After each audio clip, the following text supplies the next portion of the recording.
All right. Look at that. Friday night. Friday night full-ish house. Yeah. Let's go. They did it. Guys, they beat the Grizzlies. Win of the year. It's not. It has nothing to do with beating the Grizzlies. It is Friday night Jimmy It has show. to do with friendship. And nobody knows what the hell that could bring. Okay. At the end of the day, it doesn't matter. Yeah. All that matters is friendship. Yeah. What I will say is I'm assuming Jimmy's had 7 or 8 beers before this night. So I'm going to have one during the show. I'll do water. What are you drinking over there, John? What do you got? I got a treehouse. But okay. Yeah. What kind of a treehouse? A little IPA going on? The juiceliest, whatever, the one of those signature ones. The kids like it. The kids love that stuff. Cool. Anyway, it's hip. Cool. It's cool. No, that was hip like 5 years ago. They've moved on now. But anyway, Garden Report starts right now. Always has to be a shot at somebody. No. They're never clean. They have to run. That's the only shot they have. They do it for 82 games. We're about to find out. He already has shown what he's capable of. Did surprise me. I thought we were going to hang in there. This makes me think that we do need to be humble. I actually think you're the only one who deserved that beating. People want to know what Johnny Downer is down about. Just get ready. 1-2. You just 1-2. You squeaked one by the Grizzlies. The Grizzlies G League team tonight. Yeah, let that play out, Amit. Amit knows what's up on a Friday night. You did squeak one by, John, but you squeaked it by. I'll tell you this. I don't give a crap about those games when they decide to show up late. If you need to be told what, if anything, we're going to talk about tonight that's not going to be positive, then you don't have any business watching or talking about. Yeah, exactly. Yes, they do. You can stay, everybody. You can stay. Yeah, you can stay. You can stay. Anyway, we're here, and I'll let you guys start wherever you want to start. It's over. Thank you. The game. The game. Not the show. Season. The game. We're talking about the game, not the show. Yeah. Oh, this was bad. Some of them didn't know it started. This is a poll. Make this a poll. Do people legitimately not like John? 60-40 against. Maybe legitimately worse. Is key. I think it's a love-hate. It's a love-hate. They hate how much they love you. I think that's what it is. No, don't run a poll on it. I really actually don't want to know. Amit, run the poll. It's like don't say legitimately though. Just say, do you hate John Zannis? Do you hate John Zannis? Okay. That's a good Friday night poll. I like that. Yeah, it's a good Friday night poll. But yeah, Sherrod, you're right. This one was how painful. much do you hate John? Not 10 out of 10. Yeah, that's all right. It was painful. I'll be honest. If this game was on like Wednesday or Monday, like I would have like called out on the show. But you know what? I'll stay up. I was late surprised to see you Friday night. I'm shocked that Jimmy's here. Guys, what else am I doing? I'm old now. I'm old now. Like, this is my Friday night. And you know what? There's nothing wrong with that. It would have been nice if the Celtics put together a little bit more of an interesting game, but they came out with a win. I'm here talking about it with my good friends, and we're going to have ourselves a show. That's what really what it comes down to. Guys, Noah's not gone. She was just on the last show. She was just on the last show. She's just picking her spots. She's a busy lady. She's not gone. She's just selecting. She's selective. She's selective. Which she should be, honestly. Yeah. Like we're hard to love sometimes, John. So I totally get it. You need us in small doses. All right, so I'll give the next poll, the legitimate poll. Is this the he's your third center show, or is this the oh my God, was that Jason Tatum show? I don't know which one it's going to go. The chat doesn't seem too beat up about Tatum tonight, so we won't beat up on Tatum yet. But we will talk about finding ways to win. And you got Jaylen with another 30 ball. And look, we called last game the Tatum game because I thought that was the first time we saw start to finish him looking more like himself. This was obviously, and again, progress isn't linear. A huge step back where he looked really bad tonight. But again, it's fine. You're expecting one step forward, one step back throughout this recovery. It's not always going to be like up, up, up, up, up. This was the first one where you're like, oh God, here it is. You start, John. I'll retract my vote. You start on Tatum. So I'm not going to beat up back on to him. the Ron Harper post. That's pretty interesting too. I'm going to say that it was bad, and we all saw it was bad. But that's fine. But Jaylen last game, even though we made it the Tatum game, Jaylen's definitely announced his presence the last 3-4 games of like the first 3-4 Tatum games was a little bit of feel it out. I'll shoot a little less. I'll figure out what I'm going to do. It feels like the last 4 or 5, Jaylen's just been like, all right, we all see what's happening, right? Like I'm the A guy, at least for the rest of this year. And then everybody just keep it going. And it's fine. It's actually not like a power play. It's flowed really well. Like this is how it probably has to be. And there's not really much of a question in it. When you need to give somebody the ball, when you need a bucket, when you need somebody to cook, it's going in Jaylen's hands right now, rightfully so. And he kind of did it again. Huge buckets tonight, tough buckets. And that's it. You know, he got another 30 piece. What is it? 4 and 5 games. Yeah. You know, it's, I think so. I think we're clearly, you know, if we spend so much time, guys, talking about how's it going to work, it's probably going to work like this. We are hoping for a more effective Tatum, but I think the dynamic that you've seen here with Jaylen clearly leading the charge here in terms of carrying the offensive load and Tatum playing a little bit more in a supportive role is probably how it's going to go the rest of the way. Yeah, but this was a game though where Tatum, you know, up to this point, even when he hasn't played Tatum ball the way that we're used to seeing him play, the one thing he's been very consistent with up until tonight was being a playmaker. He had as many assists as all of us combined. That should never happen to Jason Tatum if he plays 31 minutes. I thought Tatum was doing a little bit more shot hunting than he's done since he's been back, and it backfired. He had a lot of great looks, which Joe Mazzulla, I'm sure, will tell us he had lots of great looks, and he did. He just didn't make any. But it seemed that he was trying to force that part of his game in this game as Kess in the building. The right play, getting his teammates involved, and then getting the ball swung back then for in rhythm shots. This was not a good, but this was a bad Tatum. This was the bad Tatum games that we're used to seeing from time to time. Yeah, still mostly living behind the 3-point line, still mostly settling for jumpers when it comes to getting his own out there. So that's leaving other guys to create for this offense. And you do start to wonder here as he continues to struggle with creating his own shot. He's obviously still going to draw gravity out there. Teams are still going to pay attention to him. But with each passing game where he does this, you do start to wonder if this will just be the norm for him from the field. The shot distribution, first and foremost, and then the efficiency, which just continues to be bad. And listen, he's under 50, he's doing other things. He's under 50% in every game this year so far. Yeah. And again, it's early, but still. We all know he has a multi-dimensional game, but by and large, he is going to be out there to score, create offense, be more efficient than this. And he plays a lot of this game, as you mentioned, John, late in the fourth quarter. They did not go in other directions. In fact, they've leaned into, in a couple spots since he's been back, small ball lineups with him out there to have him on the floor along with an additional wing. And they did that a bunch tonight against Memphis. So they want to force feed this while they can, because this is the time. Late this season, you'll sacrifice a win here or there to try to get him in a rhythm, to try to get him going, to try to figure out what this is going to look like here. And tonight was another example of that. I don't think that's why they were, like, the whole team was off to me for some reason or another in this game. I don't think it all stemmed from Tatum and how poorly he shot to begin this one. But obviously he didn't help matters very much throughout. And Pritchard got them going a bit in the first before his ball control just completely capsized later in the game. Jaylen forcing the issue inside was crucial. And then the center play, which those guys were in and out. They were, trying to figure out what they were going to do in the front court in this game against a team that wasn't going to play a center.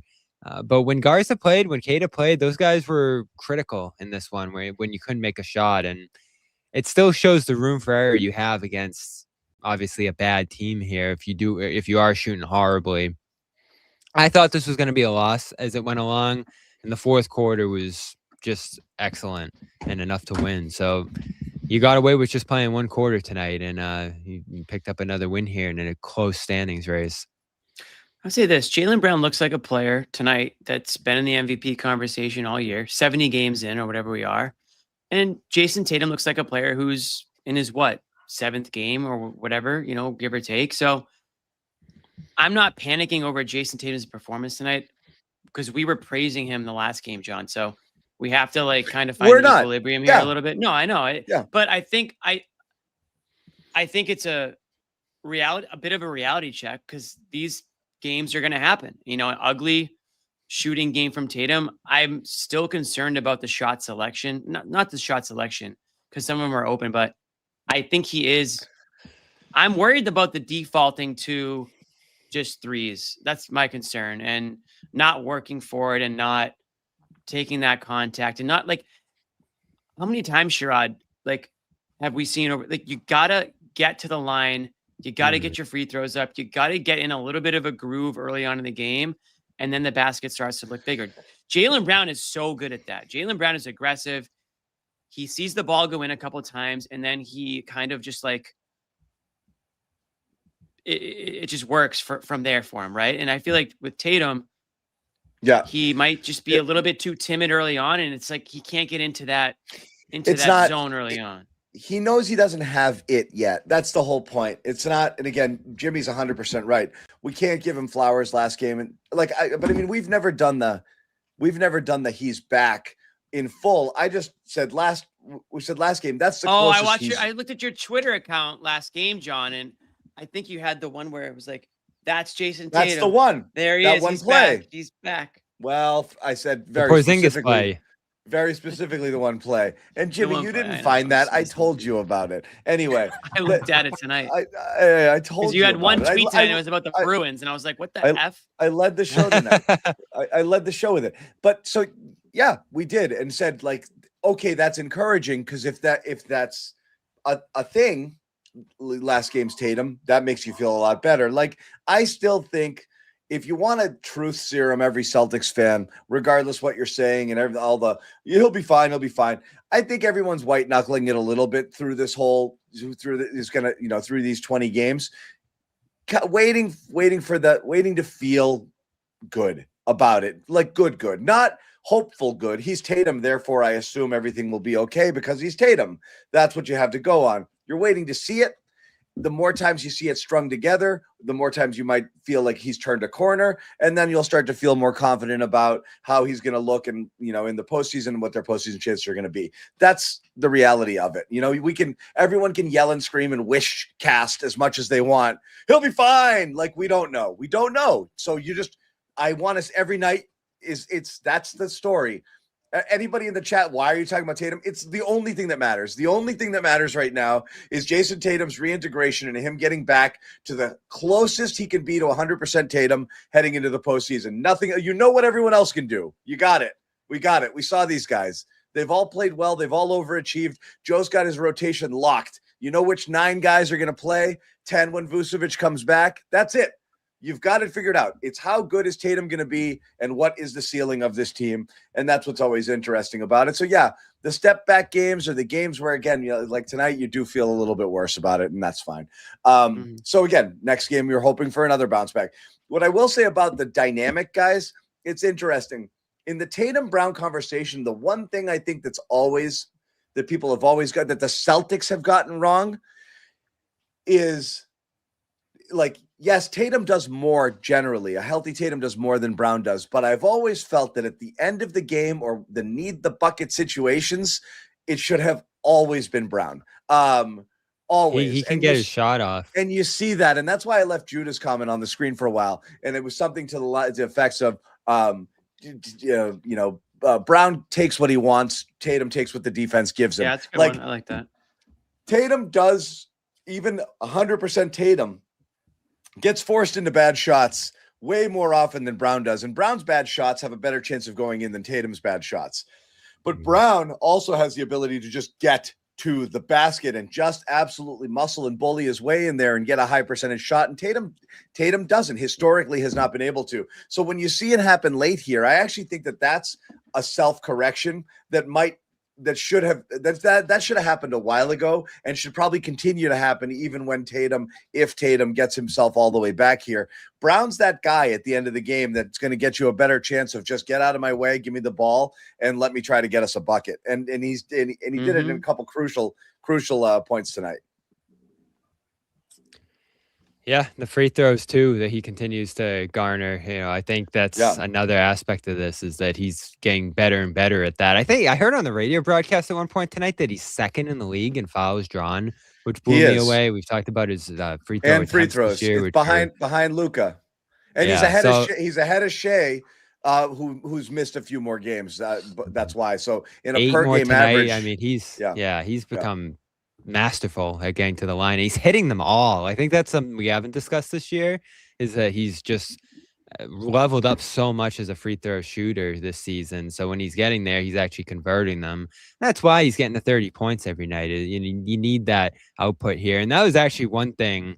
Celtics played terribly as a team tonight. 30 free throw attempts was great. It's not normally something they do. And that was a big part of their offensive output in this one. So you give credit to Jaylen in that regard too. I mean, the guy is just, when it comes to doing everything on the offensive end of the floor, I know the three-pointer is not a strength for him and he doesn't take many.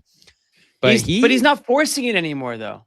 Yeah, that's one of the sneaky revelations. Wouldn't you say that's one of the, not to cut you off, Bobby, but with Jaylen Brown this year, I don't see him forcing. He's taking his time. Like he was. He's not taking like 10 threes a game, and everyone's like, "Why?" Well, you know what I mean. I feel like that was his 3-point attempts are exactly where they've been the last 3 years. It just feels like, but you know what it is, John? I think 5.7, 5.9. But I think he's more consistent. Yeah, I think there were games where he would have like 12 threes, and there would be games he would have like 1. Yeah, and we would be like, and it was all dependent on how like involved he was in that game. But this year, him being the main player on this team for the majority of the season, he hasn't used that to, take twice as many threes or take, even any more threes, John. I mean, he had a much bigger role this year and he did not increase his 3-point attempts. And that's what I was kind of worried about. So I think that's a credit to him too, but he was actually focusing more on the mid-range game this year and it was more effective for him. Yeah. And it's tough to weigh that balance, especially as the mid-range shots come down to earth a little bit here. He didn't have his most efficient shooting night tonight. But sometimes in these low-scoring games, as your defense gets better, there is something to just putting up the points you need. And that's exactly what they needed to win this game, was just some points, some shots to go in the bucket. And once they did, they started 6 for 8 at the start of the fourth there. Memphis wasn't going to be able to score enough to win this game, given the personnel that they had out on the floor. So, I mean, checking the box of 30 points to start every night, Jaylen showing up and you're getting that every night, it's a big difference between he and Tatum, who sometimes rode a lot of highs and lows when it came to the scoring. It would settle out somewhere great, but, it'd be like 50, 20, 35, 22. Like, there'd be a lot more highs and lows there, where it feels like Jaylen, you're just saying 30 pretty much every night. And that's important consistency for a team that didn't know where their scoring was going to come from going into this year. And honestly, to some degree, still doesn't. He's the only guy is going to give you a consistent scoring output every night at this point. Yeah, and you guys made a good point. The gravity's still there with Tatum versus anyone else. So you're always, you're always going to be mindful of it. Like I almost like he's akin to me to that, like, that alpha X receiver that like might have a hammy or an ankle injury, but you still put him on the outside. You can't just let him run free. So you're going to have to devote, safety coverage over the top, because you just don't want to get toasted. Even if they're not 100%, they're almost like a decoy. I wouldn't say Tatum's full-blown decoy right now, but even if he's not at 100%, whatever you want to put it at, 70, 75, 80, 85, it doesn't really matter. It's different than the amount of attention you have to pay him versus a Hauser or a Shireman or a Walsh or an Ugo is hugely different. And that does change everything, and it changes the entire dynamic. Jimmy Toscano, I'm told, has entered the studio, which means this Jimmy Toscano is the imposter. Is an imposter. Get rid of him, imposter Jimmy. Vanished. Let's bring in real Jimmy. There's the real Jimmy. What do you actually feel? What I missed. Imposter Jimmy. What did I miss? Well, welcome to the show. What you missed, Jimmy? I can always tell that. I can always as good a time as any. as good a time as any. What you haven't missed is I'm going to announce that the March Madness bracket is ready to go. And we have it up here. We're not starting the voting tonight. This is just a wet your whistle here. We're going to get it going over the weekend. And you can take a look here at the seedings. And yeah, it's where's Noah is a 1 seed. That's not surprising. Mo gets a shout Might be out. a runaway. Mo, then did Tatum practice a 4 seed? 5, the media game beatdown. That's a Bobby one. Couple Joe ones. Joe Number corner. 2, Bobby had 6. Bobby had 6. Might take it. Was legendary. Joe Mazzulla, fun. That was the fun Magic is a series. myth. I Fun had is a 6. Bobby had 6. Fun is a myth. Joe Mazzulla with the kid reporter. Jimmy's delay.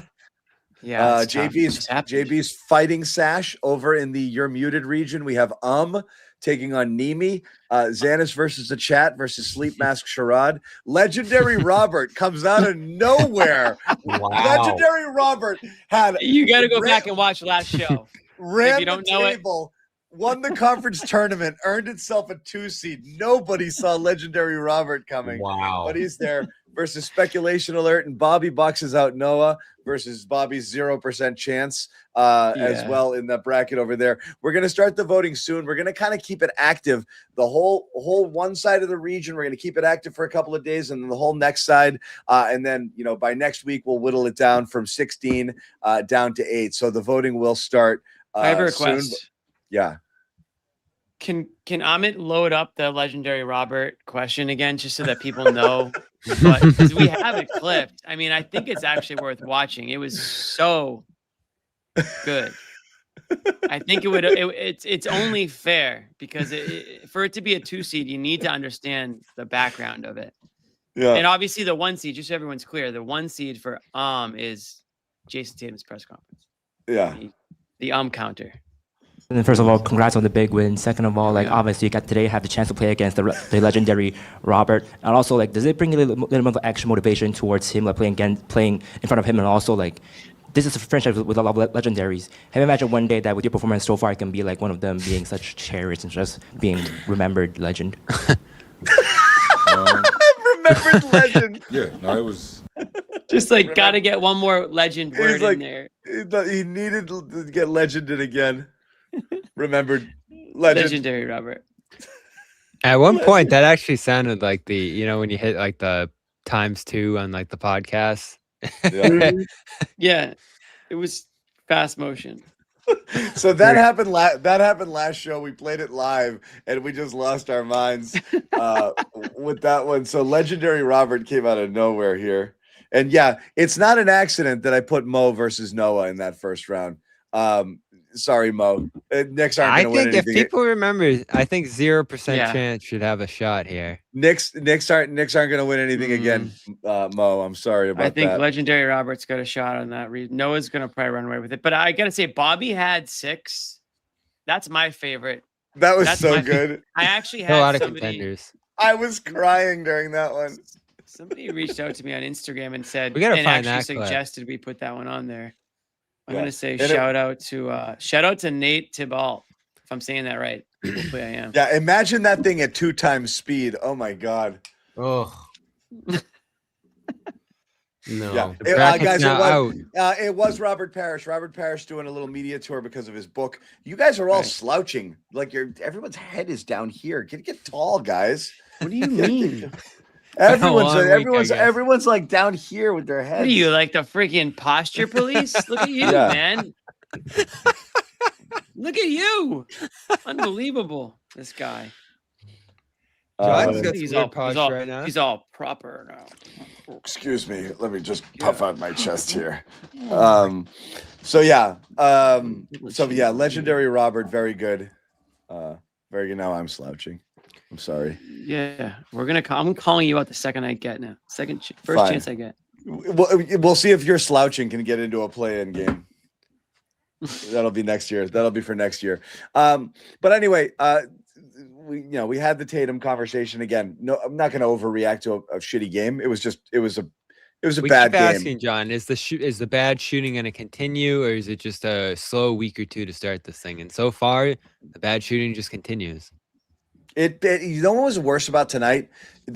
Nothing was close. It wasn't Yeah. one of those. It wasn't one of those in and out I games. know. These things were like, And he hasn't gotten rolling yet either. He He's needed had to some like good stretches. But recalibrate. He was missing front and left. Like short and I mean, it was really, really, really grisly. And I love Ooh. what Grizzly. Oh yeah, it was. Jaylen had a good moment late where he had an opportunity to tee one up himself, and instead he handed it off to Tatum, and that was one of his makes there. So that was some nice charity there from Brown on that one, trying to get him involved. But yeah, it was bad. But he didn't hit a move on shot for the first 23 minutes. It was bad. Let's move on to what was good. No, we're not. We're not going to do anything good tonight. No, we are. But first off, we want to we'll move on to the good. We're going to have the Luka Garza conversation, the third center conversation. But first, we do want to tell you about our pals over at Prize Picks and March Madness time. Is that what we got? Absolutely. Tournament time. It's tournament time. Yeah, we're excited about my bracket's doing sick right now. My bracket's busted. But again, let me tell you my bracket. Tournament hoops are here. No better way to cash in if you're right on the high flying hoops action right here. Then Prize Picks, where it always feels good to be right. Every bucket, every dime, and win means more when you're playing with Prize Picks. And with their brand new team picks markets, you can now pick game winners, spreads, and totals on top of player picks you already know. So cash in. You're doing right during all the clutch buckets, slam dunks, Cinderellas this spring with team picks on Prize Picks. Cool little thing. Check it out. And again, you know how to play more or less when you're doing the player projections, 2 to 6 player stat projections. You can stack players if that's what you want to do, and load up on the stats there. You can cash out early if you want early payout. Things are going well. You don't want to see it all the way through. That's always an option. Injury reboots, mix and match sports, do whatever you want to. But again, there's so much sports going on. This is as good a time as any to sign up. If you haven't already, all you have to do is download that Prize Picks app today. Pick your first game winner, spread, or total as the playoff push rolls on. Get 50 in daily fantasy lineups when you play your first $5 lineup when you use that code CLNS. So again, download it, code CLNS. Get 50 in your daily fantasy lineups when you play your first $5 lineup. Prize Picks, it is good to be right. Right. It's good to be right. Anyway, let's get into the Luka Garza conversation here. And you have a game like this. Garza. This is great stuff. Bobby, why don't you lead us off on the Garza convo? Again, he plays more than Nimi, as they call him, Nimi. In this game, Nimi didn't make the tournament, huh? He did. Were you He's paying in there. attention? Oh, he did. Good. I forgot. I wasn't 8 sure. seed though.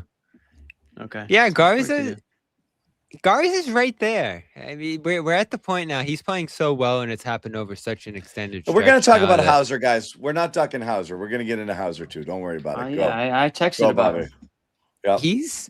He's boy. I know you just call him the third center, but it feels like he's closer to. This is the question. On par with what Kata. is he? Is he the second center, the third center, or the 1A center? 1A center. It feels like. I hope he's not. Yikes. Okay. I mean, go on. If Kata picks up a couple fouls or gets banged up or just doesn't play well in a game, it feels like Garza's right there to take those minutes and did it in this game. Not that there's a big competition between the two because all these guys have to play, even if Vucevic returns, and we'll get to him in a little bit, I'm sure. But right now, Garza's put himself in a position where, 1, you have to play him every night. 2, you're benefiting from his minutes. And 3, in a game like this where you have nothing going offensively, there's so many misses, so many loose rebounds and balls available for the taking, he's eating up every inch of space opponents give him. And he's not quick. He's obviously not the most athletic guy. He's not leaping up for a lot of these loose balls up over anyone necessarily. But he just continues to win these battles for the loose balls. And it is changing so many of these games. I mean, his offensive rebound, I've said it a couple of times this year because we've pretty much gotten to watch every team in person at this point. He's legitimately right up there with any other offensive rebounder I've seen in the league this season. Like he just gets to the spot. Did you have I to mean, do that? Yeah, he's like what is he, ninth in offensive rebounds per This 36 is why we or can't have whatever nice they've things. We can't have these conversations. offensive rebounding rate. He's just been amazing in that Damn it, area. Bobby. And that's the identity of this team. And when guys talk about him on the roster, like it's the hustle, the intensity. I've seen some of that, coming out of this game. His ability to track down loose balls. I think Keita, the last time we talked to him, said like he's even going to Garza and trying to ask for some like tips on how to, positioning and all that to be in those spots. And again, for a guy who's just has so few physical advantages out there, to be that effective at getting to the spots before anyone else, like it's an art. Like he has clearly worked on this and gotten to a level where he just knows where he needs to be out there and gets there before anyone else. Thinks the game so well. The screening's excellent. Like this isn't a Cornet thing to me at this point, because I don't think he's reached a level where like he's doing something special out there. He's just flying around and making the ultimate effort and putting himself in the right positions to succeed on pretty much every single play. And the guy is not letting up for a second. Like the story of this game, John, was they were flat. Everybody in this game was flat. No one came into this game with the commensurate level of effort or focus or intensity. And then this guy comes off the bench and plays like it's game 7 of the finals. And he's doing that every single night. He also has the skill. He's hitting threes. Shireman too. Post-up game. Yeah, Shireman's playing great too, for an extended stretch here. His first bucket of the Isn't game was that- that 2-pointer late, but I mean, he made an impact in this one. Isn't that exactly what these role players, Bobby, are supposed to do? I mean, if you're going to take a role player and thrust him into the one role or the 1A role, it's a whole different ball game at this point. I love Garza in the role that he's in. I'm not going to say love, But he played I like 27 minutes I tonight. like what to Shireman's Keita's giving you. 18. Keita Yeah. played 18, but let's not. Keita was no slouch tonight. Keita had a double Keita double. was good. Keita's still doing Keita things. You I need think both Garza- of them. Garza's It's a- shooting 44% from 3 this year, which is bananas. So that's the crazy. big thing. That's the big thing with Garza is he has become a stretch. He's big. talented. Right. 100%. He's talented. He's got that energy. I don't want to get Bobby too excited, but that was the whole thing with Cornet when he first jumped on to the picture in Boston. He was the energy guy. Him and Pritchard, they would come in spurts. They would spark the team in situations where they looked flat. And over time, that role expanded for Cornet. And that's exactly it's happening over a quicker period of time for Garza, but it's the same idea. I mean, they are different players, of course, but it's the same idea. Garza has to earn his playing time through, hard work and energy and all that stuff. And the more consistently he does that, the more playing time he gets. That's why I brought up last show. What happens when Vucevic comes back? If Garza keeps putting in these, I mean, we're going to have this conversation every. This every is the game, it convo. seems. This is the convo because Bobby, you said it earlier. I'm also going to Vucevic have a is getting Sam Hauser, Ugo Gonzalez convo as well that people. Vucevic is Sam getting cleared Ugo, to play wow. in about a week or so.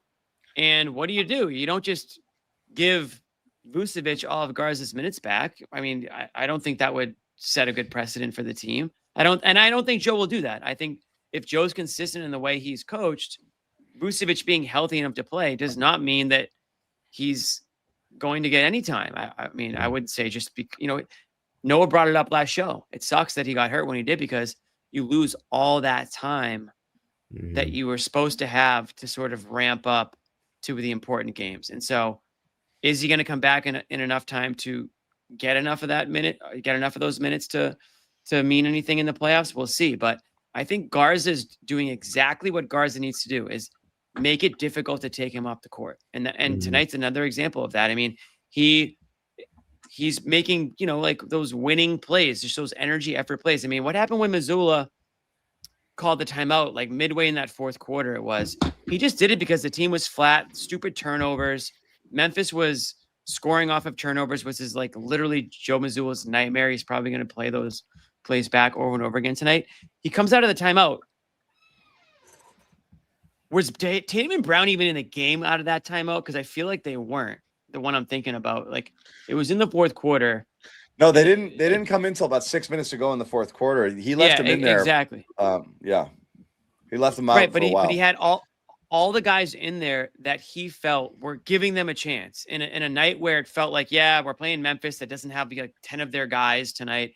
And and Missoula can totally tell Pritchard, that Garza, Ugo, Sharman. Yeah, those guys. you've then got Pritchard the got 5 yanked for energy guys. stupid turnovers.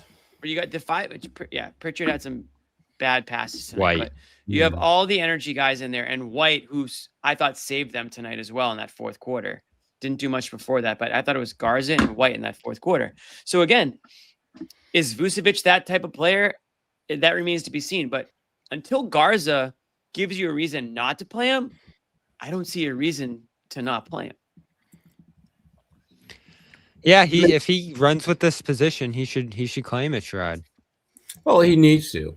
I mean, he's a great example of what happens when you get an opportunity, and even when you get that opportunity and play well, it may not replicate itself. So do the absolute most with the opportunity, and he's doing that.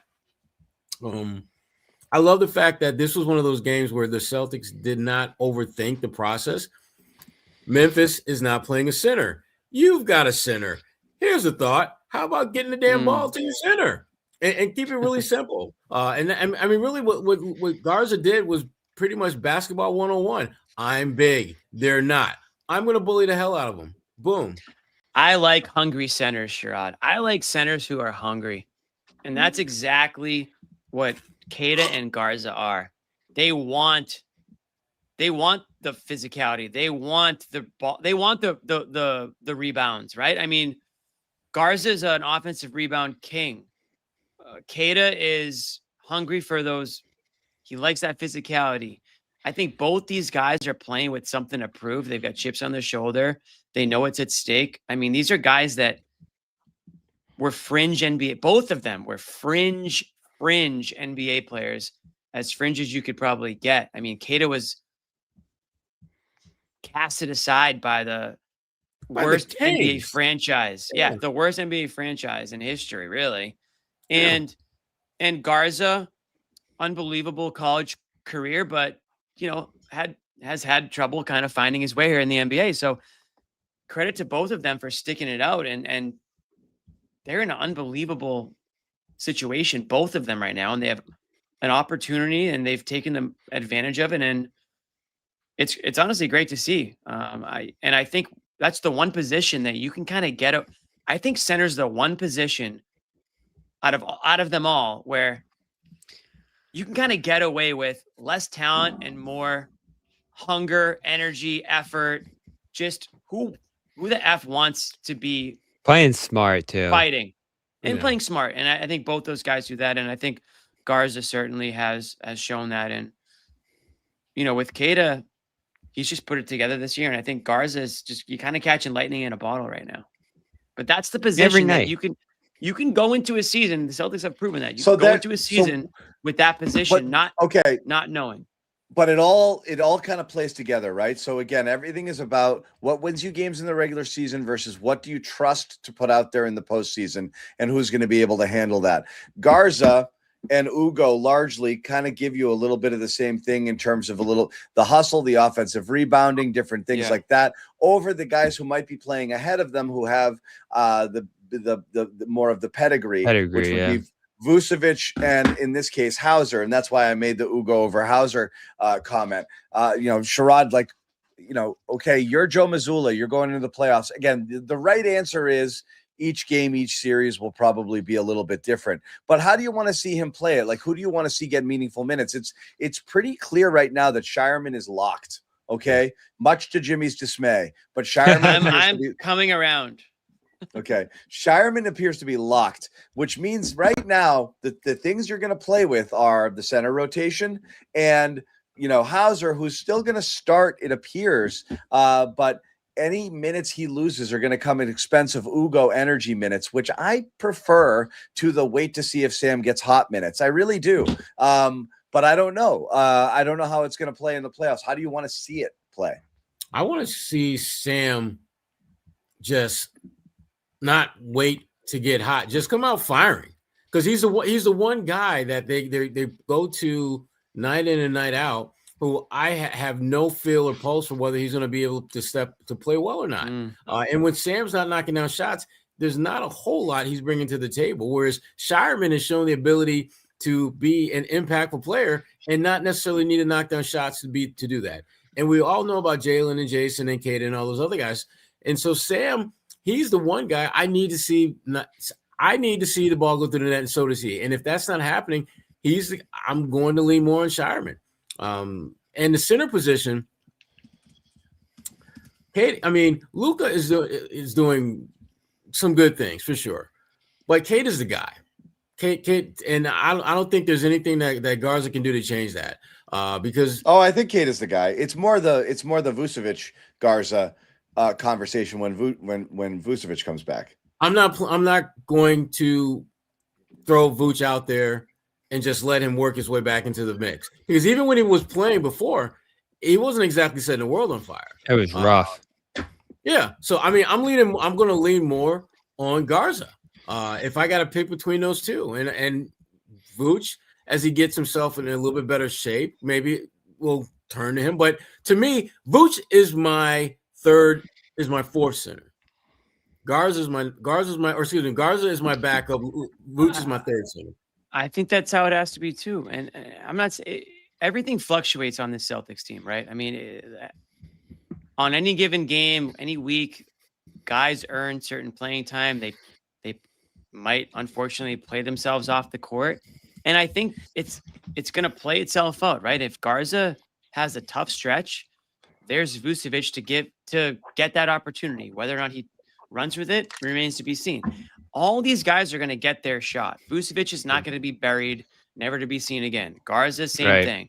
They're all going to get an opportunity at some point, and they're going to have to just run with it or not. Error between them, small, Jimmy. What's that?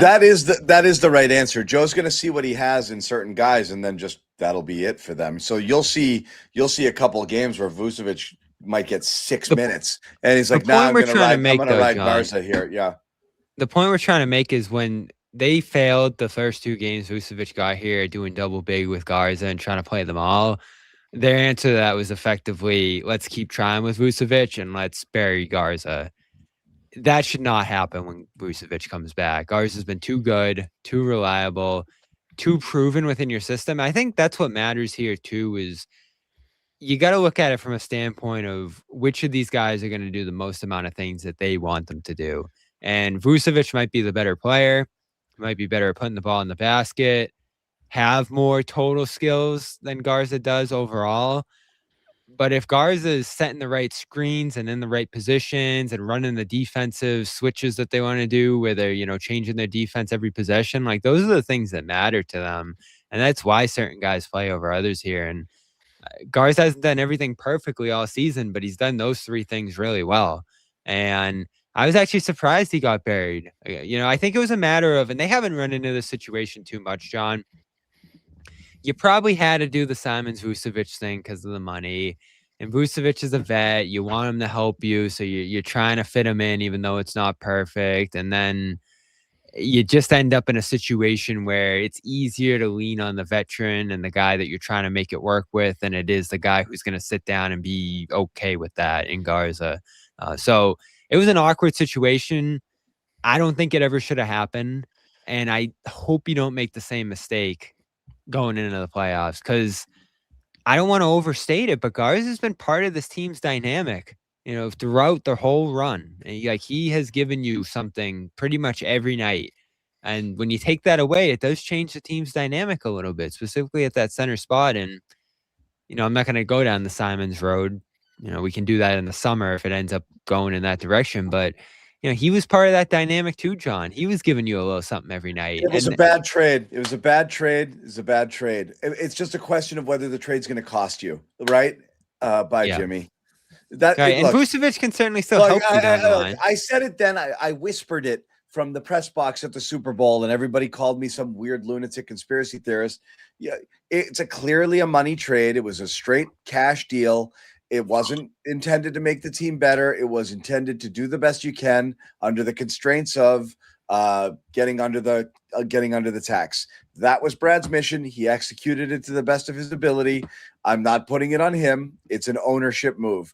So if Vooch lays an egg, Garza outplays him, and he's on the bench there, and you're lacking secondary scoring, or Tatum never gets it going off the bench, and you're thinking throughout the playoffs, man, I could use somebody here who could just catch fire a little bit. Yeah, you're going to look back and be like, that trade might have cost him. Might have cost him something big. Especially okay? this another night, John. It seems small. It seems it. small. Yeah, it seems small now, but again, we've seen Pritchard shrink 2 playoffs in a row and be half or 2/3 of the player that he was in the regular season. And Simons, again, an imperfect player, but man, just a friggin' flamethrower. And yes, you will absolutely have games where you miss it. The question is, will it cost you? We are good. It's going to be a conversation whether people want to have it or not.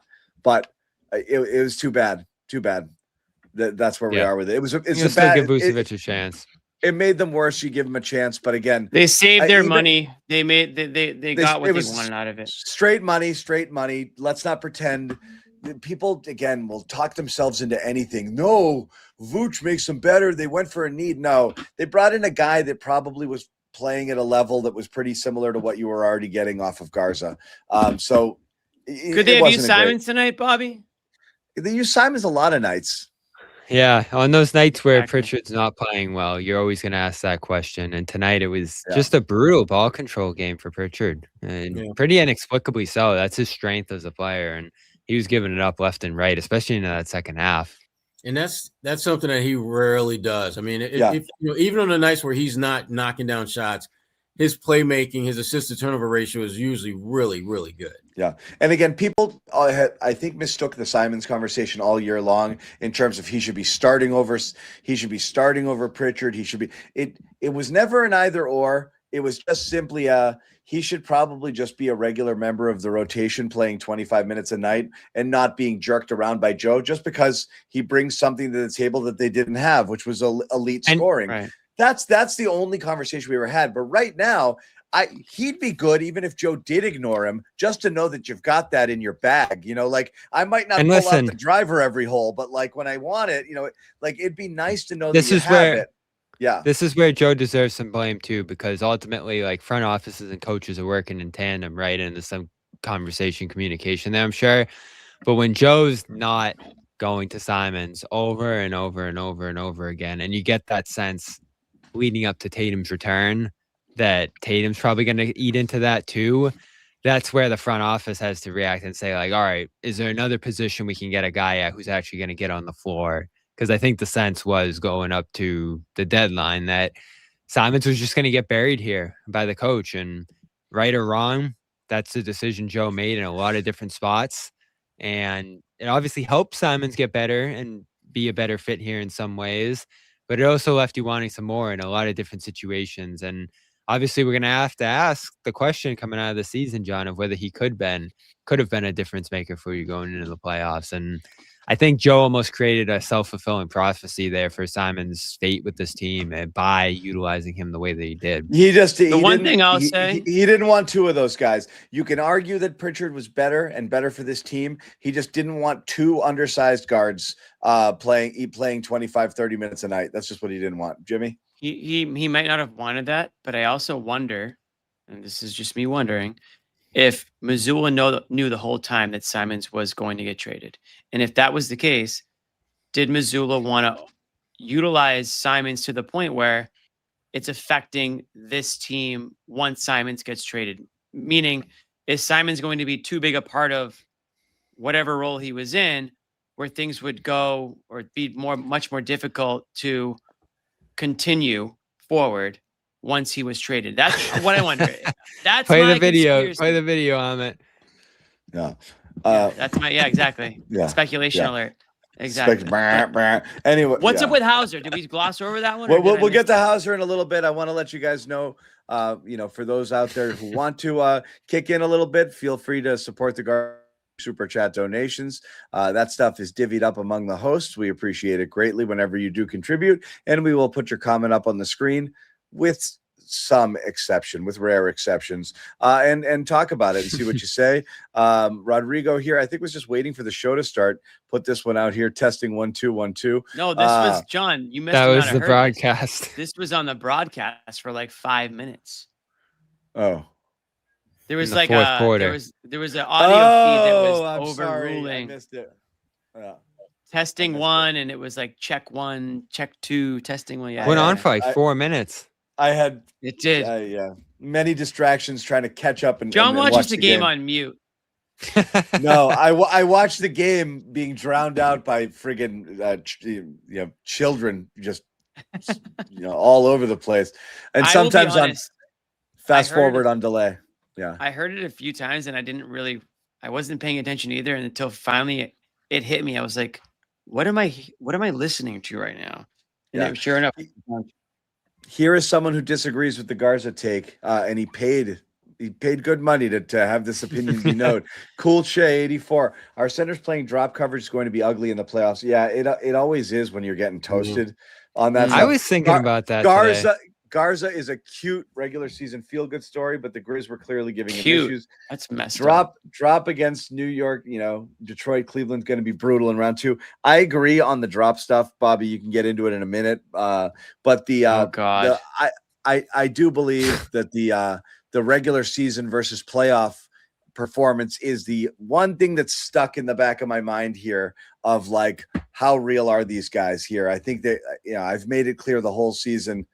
I believe that they are winning because Missoula's been terrific, putting them in great positions to win, but it's a lot of hustle stuff against tanking teams or teams that don't give a shit or teams without their stars. And like when everybody's there and they're fully loaded and they're giving it everything you got, does the hustle not work? Is it cute? Is Ugo cute? Regular season 12 cute. against top 10 teams. So I don't know. And then the last one here, Simons for Vooch What? was the worst trade Brad ever made. Wow. Oh wow. So we got that one. Thank you guys for your contributions. Bobby is going to spend the next 8 minutes and 33 seconds remaining on this show on drop coverage. Go. Oh my God. Here we go. I wasn't going there. I was just interested watching this game because yes, they drop a lot. Yes, they This is defend where the we need a paint before Tangway. they defend the paint before anything Yes. else. And I think Celtics opponents have the lowest rate of shots at the rim of any team in the league. So they sell out to take away the rim, and they've done that especially so this year to try to be disruptive. So they've brought in extra help. They've sent extra defenders over. They've been so aggressive at defending the inside, in part, I think, because of some of their fears about what they had inside going into this year, and in part because they want to force more turnovers. And they haven't forced a ton of turnovers. Their interior defense has been good, and obviously Tatum's part of that dynamic now too. And the byproduct of that, John, and I haven't looked at the numbers recently, but they were getting crushed from 3 for a lot this year. They were giving up a lot of threes. I think they were bottom 10 in both. And when you haven't shot well this year from 3, and this is another game where you just didn't shoot well, we can just rattle off the number of games where the Celtics have been poor from the field from 3. You are playing with fire a little bit, giving up open threes to opponents, and we've had that debate in how many games open over the jumpers years. against certain shooters who just are going to just hit mid-range shots in your face all day long, giving up some of those things to like the Jaylen Brunsons of the world. Like those are just bunnies for some of these guys. Like you can't do that, just giving up just uncontested mid-range jumpers because you're okay conceding them in the regular season to most teams. You can get eaten up quick doing that in the playoffs. Yeah, especially over a small sample size. Again, like those 2 games against New York, the shooting just went in the wrong direction for you and the right direction for the Knicks for a couple quarters, and it changed Easy the whole buckets. series. You just gave them easy rhythm shots by doing that, but just because you're playing percentages, it really is infuriating when it's going in the wrong direction. Yeah. So right now they've given Jimmy just texted all Z's. No, right now they're 14th. They're 14th in opposing 3-point percentage, which isn't bad, but they're 26th in threes allowed, tied for 27th. still stands though. Yeah. They're giving up a ton of threes every night. That's been part of their game plan this year. So what I'm curious to see is if they're going to shake that up now with Tatum back. They've obviously gone to Tatum at center. You would think that'd be a little more switchable. And they have some other options there too that they can get into as the playoffs come here. But one thing's been for sure, John, since Tatum came back, they've mostly tried to keep the same identity as areas. I don't sense any major shakeup outside of rotations, obviously, that has changed since he came back. They're still running through Brown a lot. They're still a little more pace in their half-court offense. Defensively, they're still generally the same. Sherrod's got his jammy pants on. There you have it. No, come on. Enough with the lullabies. Come on, Jimmy. Legendary Oh, Bobby. I'm back. Yeah. I'm just Just kidding, something to Bobby. think about I come appreciate playoff your time. insight. I really do. Yeah. And, I don't think Cade is just a drop center. I think he can get out. I think you can be more He aggressive can. with his coverage. can. John's point switch. stands, He's though. the only one. He's the only one. John's question. He is can, but important. Joe sometimes makes him do that. Yeah. And this is my concern too. The NBA has always, I think more than any other sport, it's always been about talent in the end. And you can get by in the regular season on energy and effort and willpower and games Well, they have played both, Jimmy. and all this Sparkiness. stuff. Sparkiness. And that is my only concern remaining with this team. I appreciate them so much. I love what they've been able to do. They've shut me up. They've shut everybody else up. But when the lights are bright and everyone's trying and the effort is there on both sides, like if you're in the second round of the playoffs, like you're not getting up for the game. You're not trying to prove something. So to John's question earlier, the Garzas, the Shiremans, the Ugos, the guys that Kadas, the guys that have totally outplayed expectations, and all credit in the world to them. Does it catch up to you? We know what Brown can do. We know what White can do. I don't even know if we know what Tatum can do this year because of what he's going through. The playoffs Does it catch up to you? Yeah, the playoffs are the ultimate truth teller. You find out whether guys who play at a certain level that we maybe hadn't seen before, whether that was just regular season ruse or whether there's real fire to that smoke. And we don't know how Garza is going to perform in the playoffs. We don't know what Ugo is going to be able to do. We don't know what, if Jordan Walsh is called upon, whether he's going to meet that moment in the playoffs. And that is what makes this Celtics team the most unpredictable team we've seen in a long time, because we usually had a pretty good idea of what we're getting into in the playoffs, even before they got there. This team, if the Celtics went out and got knocked out first round in 5 games, no one will be shocked by that. No one will be shocked. If they went and beat, I would be shocked. First round in 5 games, that would be crazy. Depending on if they're matched up with like a team like, I don't know, Philadelphia or something. If they're matched Maybe up, not shocked, but I would be disappointed, I guess. Disappointed for sure, absolutely, but shocked, no. And that's because they have so many question marks going into the playoffs that they had great production from them in the regular season, but they still remain wild cards. And we've seen this before. There's so many players in the league who are really solid in the regular season, and they kind of suck in the playoffs. Right. We can't say whether these guys suck or not because most of them have not been there. And it remains to be seen if that's going to be the Achilles heel. It's the role players, Sherrod. It's listen, Brown, obviously some of these guys have been there, of course, but it's the role players who you're going to need to take you to where you want to go, right? Yeah. Those are the players that, like, Porzingis are gone, Holidays are gone. Like, those guys have been there, have done that. Holidays won championships, like, whatever. Like, now you're kind of digging deep into that bench, and yeah, they have gotten you. They have played out of their minds, and they've, again, all the credit to them. But those are still the question marks for when the playoffs start. Even Vucevic, a guy who's been in the league forever, is a question mark in the playoffs because he's had such little. Been in the first round. Such little experience and success in it. And, Tatum is the X factor still, right? I mean, you want Tatum out there. He's a plus compared to, the other options that you would have. But is it enough? Is it going to be consistent enough over a 7-game series? Because you can't afford 2 or 3 bad Tatum games. You Right. really can't in a 7-game series. That's the And question. again- And listen, we know they're going to have inconsistent role player performances. We know that there are going to be some highs and lows for this team as we've seen this year. But the Tatum thing's such a new dynamic. Because again, John, you mentioned it tonight. He wasn't playing well in this game. He wasn't doing enough for them. You could have gone a different direction potentially in the fourth, and you just kept feeding them those minutes, those shots to try to get him going. At which what is point fine. do you get away from him? You don't all regular season. It's again, it doesn't I'm matter. saying a playoff setting.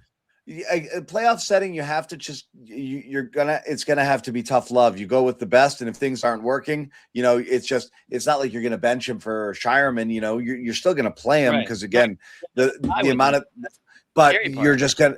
But it's gonna take on a different role. Like I just don't think it's gonna be Tatum searching for it. I think it's gonna be Tatum playing within the flow of the offense in a supportive role. Right. It has to be. Complimentary guy. And honestly, I think he's okay with it. Referring to Brown. I think they're okay with him searching for it and not necessarily taking shots in the flow to see if he can find a rhythm. And I think he's still a we threat. but you want to see him going. Like ultimately, I want to see a 25 shot Tatum game just to see what have him kind of go through those paces, trying to The get big difference, John. But Like if you were that's playing like Walsh this. in that role in the playoffs, teams would just start ignoring him. Teams aren't No, going to you ignore can't. Tatum. You can't. They're not. You have to play him. But it's your ceiling versus your floor right now. Tatum approaching 90% of who he was makes the ceiling something, which is winning a title. If he's like this or inconsistent, you've got to be perfect in a bunch of other areas, and you're going to need the contributing guys to continue to contribute big on a nightly basis. People are like, why are you talking about it? It's a miracle he's even playing, blah, blah, blah. It's a non-story. Shut up. Like, it's the only story. It's the only story. It's can you survive with this level Tatum right now? And like nights like this show you how far he has to go, which is actually still pretty freaking far. So that's kind of the point, and it matters. He has so said like that. He knows it. He's very far off from where he would like to be. But can it be good enough? Will it improve, and will it be good enough? It really is the story, and everybody wants it to be that, and so it'll continue to be interesting. I think the story so yeah. far, John, is that obviously against a mixed bag of opponents here is that it has been good enough. Yeah. So they're winning most of these games. It was good enough without him. So obviously you add him back into the mix, it makes you better. It's just how much better. And then when you get to the playoffs and the competition rises and you're not playing these tanking teams and these sitting superstars, what happens then? So it'll be interesting. But you're right. You see these drives, some of these things would be dunks, and he's just laying it up softly because he just doesn't have the lift right now. You see him try to separate on his step backs, and he's just not able to do it. He has a very long way to go. It's a very long way to go. So we'll see. We'll see where it is. No, he does. That's the reality. Guys, closing thoughts. It's a Friday night, and we have soccer tournaments all day tomorrow, so we gotta get to bed. Dude. Oh, Soccer's they have no already idea, John. 3 soccer games in 3 different locations with 3 Isn't different the grass kids so like at drenched? 3 different times. It's turf, baby, turf. And then my twins' birthday party at launch. You want to come hang out with me? Come see me at launch in Framingham tomorrow. I love that. That's where I'll be. That's where I'll be. Ty Law's Can joint? talk Probably not. Celtics. No, Ty owned the one. Ty franchised the one in Norwood. I don't know if he's still involved with it, but that was Ty's. He said every once in a while he would put on the suit too, the mascot thing, the big mouse or whatever. Yeah. Nice. Nice. I texted him once from one of them, and I'm like, "You're not here, are you?" He's like, "Nah, man, I run the other one." I was like, "All right." I was joking. I was like, "I thought you were in the mascot suit." He's like, "I'm not. I've worn it. I'm not kidding." So The guy's the best. Yeah, I would love to meet I think Ty Ty's Lawson. out of the trampoline. I was think my Ty's out hero. of the trampoline game. Oh, Ty was the best. Ty was great. He was my Listen to him favorite on Patriot. EI still. He's my favorite Patriot of the 1.0 era. I love that guy. I think mine too, 100%. I loved him. Had that Yeah. swagger. When we worked with him, he was so Still freaking does. funny at NBC. He was so good. Yeah. Yeah, had a lot of fun. That's awesome. Anyway, thank you guys for hanging out. It was fun to see all these familiar faces. Getting Sherrod Sherrod and Jimmy and Bobby all on the show together is terrific. Boys Full are back. house for a Grizzlies Couple game. Friday night. You know what it is, Couple guys? other- We're gearing up for the playoffs. We're gearing up. We're Mhm. almost there. Couple other plugs. Do 12 we have games. A merch? We have a merch promo on it. We have a merch promo. I love that. Someone Can was you believe we're asking for it. 70 games into the season? There's That's Sherrod. We crazy. love it. We love that beanie. I don't know if we have one. That looks good on you, Sherrod. That fits nicely. Do we I'll not tell you have what, one? All right. Today's the first day of spring, but it is cold out still. And it's cold supposed out. to snow on Monday. While we're doing this, Promo Bumble! code 2026. we're off the air. Promo code Subscribe to the 2026. Garden for Report on merch. CLNS Media. Absolutely. Go check out that. Subscribe to You Got Boston. You want to hear what Noah has to say about the show? You can do that. Subscribe to What the is Big Three this? podcast if you want to hear what Sherrod has to say about all things Celtics, along with Gary Washburn and Kwani Lunis. Check that out. And check out Celtics Daily. We are awash in Celtics podcasts here on the CLNS Media Network. Bobby Manning doing a lot of work on the off days. But also, more importantly, if you want to do something right now with your time and your money, maybe give some to Bobby Manning. Bobby Manning is running the marathon, as you well know. And Yeah. Bobby, why don't you take it from here? And again, I believe we have a link in the chat where you could send some money here.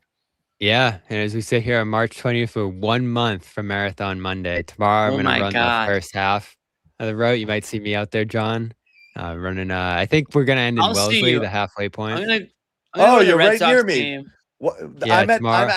I'm at the mile 16 marker, literally almost exactly. That's where I live. We're going like to right 13 there. tomorrow. But yeah, we're Yeah. going to do the first half practice run tomorrow, which is good because you get to ride the bus and do all the things you do that morning. So Yeah. gets you mentally prepared for it. But we're only about halfway to our fundraising goal here. Appreciate all the support so far. But we got 4 weeks to go and a lot of money to raise for Beth Israel, which is where they treated my dad for his leukemia before he died in 2017. So doing this to keep his memory alive. They were great to us throughout that whole year when he was battling that. So wanted to support them. This is my second marathon run, and appreciate all the support anyone can give to this because it's meant a lot so far.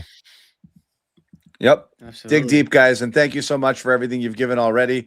Trying to get Bobby over the hump here as he's trying to get to his goal, but we still have a month to go. So again, you want to put it on layaway here, chip away a little bit here, a little bit later. It all helps, and I know Bobby does appreciate it, and we do as well. Finally, as we said, Boston Celtics 47-23 here. I think they just tied Sherrod, who had the Sherrod highest had the win most projection wins. at 47. So you were the last man standing. They just passed. Noah. Sherrod They is passed- also a They hater. passed Bobby. They passed Jimmy in November.